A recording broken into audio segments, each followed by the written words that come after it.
جمال حسن قرآن نور جاں ہر مسلمان ہے، قمر ہے چاند اوروں کا ہمارا چاند قرآن ہے، نظیر اس کی نہیں ملتی جہاں میں ڈھونڈ کر دیکھا، نظیر اس کی نہیں ملتی جہاں میں ڈھونڈ کر دیکھا، بھلا کیوں کر نہ ہو یکتا کلام پاک رحمہ ہے۔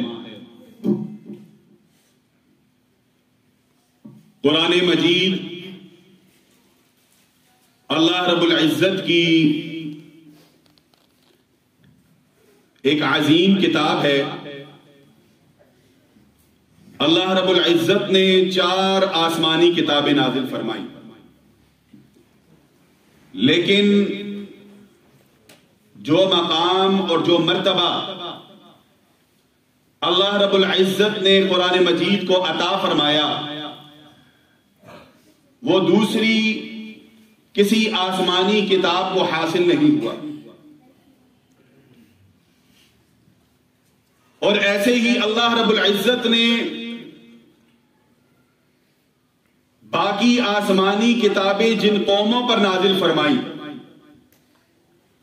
ان قوموں میں جو مقام امت محمدیہ کو ملا ہے وہ مقام بھی کسی اور کو نہیں مل سکتا۔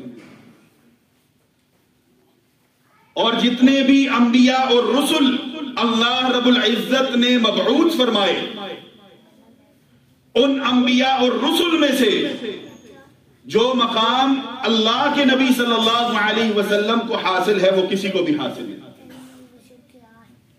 قرآن مجید بھی عظیم، جس امت پر یہ قرآن مجید نازل ہوا، جس امت کے لیے نازل ہوا وہ امت بھی عظیم، اور جس نبی رسول صلی اللہ علیہ وسلم پر نازل ہوا وہ بھی امام الانبیاء۔ لیکن یہ بات یاد رکھیے کہ یہ عظمت اس امت کے لیے اس وقت تک باقی رہے گی کہ جب تک یہ امت اس قرآن مجید پر عمل کرتی رہے گی۔ اگر ہم نے عمل چھوڑ دیا، اگر ہم نے فرما برداری چھوڑ دی تو پھر یہ عظمت تو باقی رہے گی لیکن ہم خود اپنی عظمت کو کھو بیٹھے۔ اللہ کے نبی صلی اللہ علیہ وسلم نے ارشاد فرمایا، ان اللہ یرفع بہذا الکتاب اقوام، کہ اللہ رب العزت اس قرآن مجید کی وجہ سے بعض قوموں کو مقام اور مرتبہ عطا فرماتا ہے، ان کو بلند کر دیتا ہے، اور اسی قرآن مجید کی وجہ سے بعض قوموں کو اللہ تعالیٰ پستی میں ڈال دیتا ہے۔ قرآن مجید ایک ہی ہے لیکن بعض قومیں اسی قرآن مجید کی وجہ سے بلند و بالا ہو گئی، اور اسی قرآن مجید کی وجہ سے بعض قومیں پستی میں پڑ گئی۔ کیا وجہ ہے؟ کون بلند ہیں اور کون پست ہیں؟ بلندی ان کے لیے جنہوں نے اس پر عمل کیا، بلندی ان کے لیے جنہوں نے اس قرآن مجید کے احکامات کو مانا، بلندی ان کے لیے جس نے اللہ رب العزت کی فرما برداری کی، اطاعت کی، بلندی اس کے لیے کہ جو اللہ کے نبی صلی اللہ علیہ وسلم کے حکم پر چلا، اللہ کے نبی صلی اللہ علیہ وسلم کے فرامین پر چلا۔ اور یہ یاد رکھیے کہ جب تک ہم اس کو مضبوطی سے تھامے رکھیں گے گمراہ نہیں ہوں۔ اللہ کے نبی صلی اللہ علیہ وسلم نے ارشاد فرمایا، ترکت فیکم امرین لن تضلوا ما تمسکتم بہ ما کتاب اللہ و سنت رسول۔ فرمایا میں تم میں 2 چیزیں چھوڑ کر جا رہا ہوں، جب تک تم ان دونوں کو مضبوطی سے تھامے رکھو گے ہرگز گمراہ نہ ہوگے۔ ایک ان میں سے کیا ہے؟ اللہ رب العزت کا قرآن مجید۔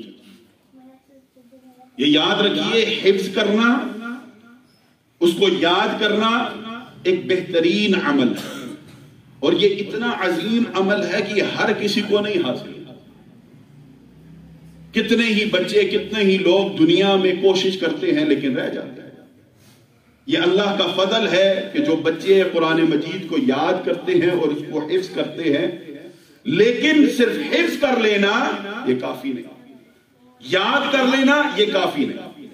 جیسے ان بچوں کے لیے یہ چیز ہے، اسی طرح تمام کے تمام لوگوں کے جو حفظ نہیں کرتے یا نہیں کر سکے، موقع نہیں ملا، لیکن ہمارے لیے یہ ضروری ہے کہ اس پر عمل کرنا۔ جب تک ہم عمل کرتے رہیں گے گمراہی ہم سے دور رہے گی۔ فرمایا لن تضلوا ما تمسکتم بہما، فرمایا کبھی بھی ہرگز تم گمراہ نہ ہوگے۔ کب تک؟ کہ جب تک تم اس کو مضبوطی سے تھامے رکھو۔ ایک اللہ رب العزت کا قرآن مجید اور دوسرا نبی کریم صلی اللہ علیہ وسلم کی سنت۔ ہم کلمہ طیبہ پڑھتے ہیں، کیا پڑھتے ہیں؟ لا الہ الا اللہ محمد رسول اللہ۔ جہاں اللہ رب العزت کی توحید کو اپنانا، اس پر ایمان لے کر آنا ضروری ہے، ایسے ہی رسول اللہ صلی اللہ علیہ وسلم کی سنت کو اپنانا ہمارے لیے ضروری ہے۔